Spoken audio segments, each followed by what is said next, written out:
안녕하세요. 펀드매직입니다. 카카오베이 증권에서 판매하는 합리적인 펀드의 10월 성적표입니다. 금과 원자재 비중을 줄였다는데 이 펀드의 성적과 함께 살펴보도록 하겠습니다. 10월 한 달 동안 2.19% 마이너스고요. 주된 원인은 첫 번째 중동 전쟁 등의 지정학적인 위험이 커졌다.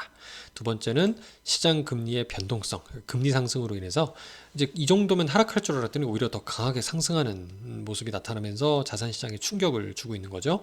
연준에서는 애진간히 경기가 둔화가 되고 이런 자산 가격이 잡히지 않는 한 금리를 낮출 동인이 없다라는 강력한 매파적인 표현을 하다 보니 더더구나 사람들이 이 투자 시장이 발작하는 모습이 나타나지 않았나 생각을 하고요. 물론 이 방송을 찍는 11월 중순 기준으로는 반작용으로 많이 내려왔습니다. 물가가 둔화되는 지표가 나타났기 때문이죠. 많이 가격이 좀 내려온 건 사실이지만 뭐 기술적 분석이 이런 자산 배분 펀드의 의미가 있다고 볼 수는 없죠. 근데 그럼에도 불구하고 저점끼리 이어보면 우상향하고 있다는 점에서는 긍정적으로 생각을 하고 있습니다.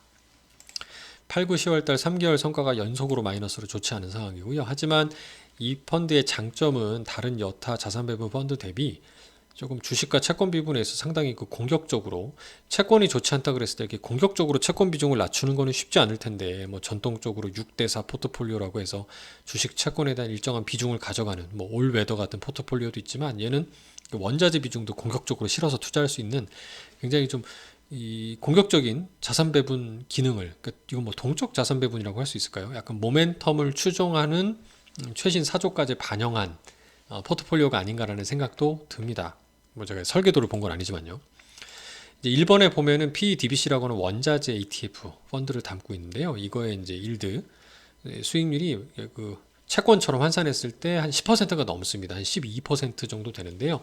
강한 현금 흐름으로 안정적인 현금 흐름으로 포트폴리오 안정성도 주지만 유가 이런 원자재 가격들이 반등한다고 그랬을 때 그거에 대한 수혜도 좀 덩달아 누릴 수 있는 부분이다. 다만 최근 그 이스라엘 하마스 관련된 전쟁이 더 확전되기보다는 계속 교착으로 좀 가는 느낌이죠.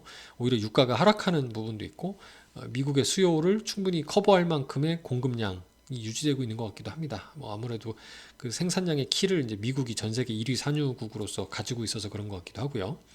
그 외에도 QQQ, 나스닥이라든가 스파이 같은 S&P 500 ETF 등도 그리고 일본 ETF 등도 투자하고 있는 게 인상적입니다. 그 외에는 금 ETF 가지고 있는데 이 부분은 조만간 통과될지 모르겠을 그 비트코인 현물 ETF가 등장하면 어떻게 비중이 조절될지 모르겠는데 뒤에 기술적으로 보면 정고점에 다 다다랐기 때문에 좀 비중을 축소하는 움직임이 아니었을까라는 추정을 해봅니다.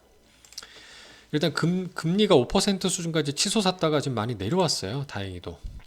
물가가 생각보다 잡힌 분위기라 원래는 이게 경기 흐름이 너무 양호하고 그렇다 보니까 연준 입장에서는 금리를 낮출 굳이 그런 이유를 못 느끼고 있었는데 이 부분이 그래도 빠르면 지금 내년 한 2분기부터는 이제 보험성 금리나 뭐 내년에 선거도 있다 보니까 조금은 낮추지 않을까라는 기대감이 좀 커진 것 같아요. 확률적으로 60% 이상으로 지금 작용을 하는 것 같고요.